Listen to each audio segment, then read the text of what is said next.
Jalup jatend piny Rigathi Gachagua onyiso od bura mag kaontis mayudore Kenya ma masawa mondo olos chike mager mar kedo gi midhiero mar uso kod madho andiwo manuro gwengego.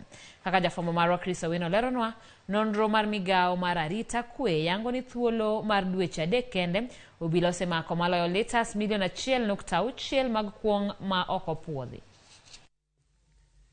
Romo makamano mane oluong kod jalup jatend piny Rigathi Gachagua e dalane ma Erore kaunti ma Nyeri ne okelo kanyakla MCS duto ma ok kaunti 5 mag masawa kaka Nyeri, Murang'a, Kiambu, Kirinyaga kod Nyandarua.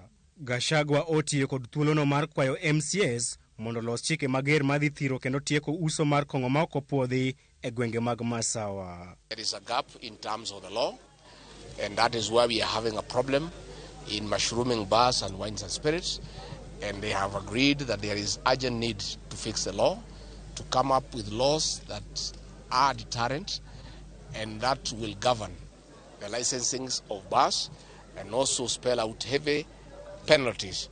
Gachagua bende onyiso gini chike makamago nyaka bed machal kod chike matayo uso kuong e pacho kae mangima, ka bende osingo matero ote mar kedo kod math mar kongo e pacho kae mangima. The law that will make to regulate alcohol in this region will be uniform among the 5 counties, and they have chosen 4 representatives from each county, making a group of 20 to lead treat coming the next weekend, and they will be joined by Honorable Kimani. Jatend kweth mathothe od bura Kimani Ishungwa oparo ne MCS ni en ting' margi mar keto tenge omenda mar puonjo kendo konyo jogo mamadho kongo asasa. Please allocate funds for treatment of alcoholism as a disease. E kindeno, tend migawo mar arita kwe oyango ni obila osemako litas mohewa milion 1.6 mag kuong ma ok opuodhe pacho kae kuom thuolo mar dweche 3 mokalo.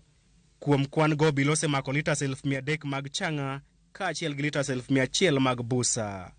Gachagua osingo kedo kod kuong ma ok opuodh ma bende osekelo midhiero mathoth ahinya e gwenge mag Central. Chris Owino, Ramogi TV. Kawuok kanyo wadhi nyaka kaunti ma Kisii.